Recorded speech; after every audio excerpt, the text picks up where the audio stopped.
एक तरफ Arvind Kejriwal Tihar jail number 2 में बंद हैं, तो वहीं दूसरी तरफ कल 181 दिन बाद संजय सिंह जेल नंबर 5 से जमानत मिलने पर बाहर आ सकेंगे।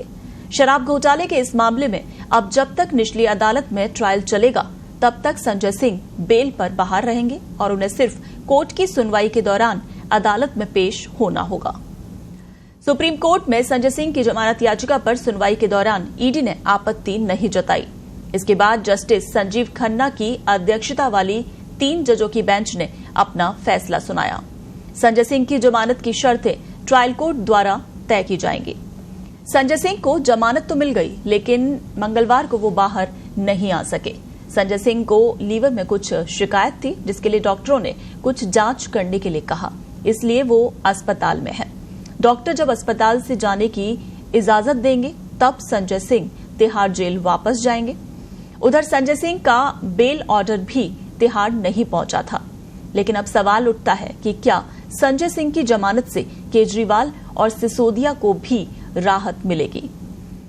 दरअसल सुप्रीम कोर्ट की पीठ ने कहा है कि संजय सिंह को दी गई जमानत को नजीर के तौर पर नहीं लिया जाएगा।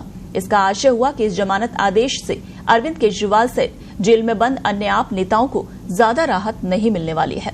पीठ ने इससे पहले सुबह के सत्र में इस बारे में निर्देश प्राप्त करने को कहा था कि क्या ईडी को सिंह की और हिरासत की जरूरत है। इसके बाद उन्होंने संजय सिंह की जमानत का विरोध भी नहीं किया। लोकसभा चुनाव से पहले संजय सिंह तो बाहर आ जाएंगे, लेकिन केजरीवाल और सिसोदिया को लेकर सस्पेंस अब भी बरकरार है। जमानत देते समय कोर्ट ने हालांकि ईडी के वकील के अनुरोध के बाद स्पष्ट किया कि रियायत को नजीर के रूप में नहीं माना जा सकता। सुप्रीम कोर्ट ने कहा कि इसका अनिवार्य रूप से मतलब ये होगा कि इस मामले के अन्य आरोपियों को इससे राहत नहीं मिलने वाली है।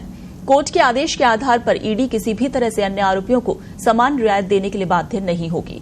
अन्य अदालतें भी इस आदेश से आरोपियों को राहत देने के लिए बाध्य नहीं होंगी। सुप्रीम कोर्ट की इस अहम टिप्पणी ने कहीं न कहीं आम आदमी पार्टी की टेंशन बढ़ा दी है। इसका मतलब है कि सीएम अरविंद केजरीवाल और मनीष सिसोदिया सहित अन्य आरोपियों को इस आदेश का फायदा नहीं मिल सकेगा। हालांकि ये भी ध्यान देना जरूरी है कि संजय सिंह के मामले में सुप्रीम कोर्ट द्वारा उठाए गए मुद्दों को केजरीवाल के वकीलों ने भी उनके मामले में उठाया था, इसलिए सुप्रीम कोर्ट की टिप्पणियों को केजरीवाल की लीगल टीम केस में इस्तेमाल कर सकती है। वहीं सिसोदिया के केस में भी इसका इस्तेमाल हो सकता है। संजय सिंह की याचिका पर मंगलवार को सुनवाई के दौरान सुप्रीम कोर्ट ने ईडी से कहा कि उन्हें इस बात पर विचार करना होगा कि सरकारी गवाह बने आरोपी ने पहले 9 बयानों में संजय सिंह का नाम नहीं लिया था। अरविंद केजरीवाल की दलीलें भी ऐसी ही हैं कुछ, जहां उनके वकीलों ने दावा किया है कि आरोपी से सरकारी गवाह बने शरत रेड्डी और राघव मंगूटा द्वारा दिए गए शुरुआती बयानों में उनका नाम नहीं था। सुप्रीम कोर्ट ने ईडी को यह भी बताया है कि संजय सिंह के मामले में कोई पैसा बरामद नहीं हुआ है।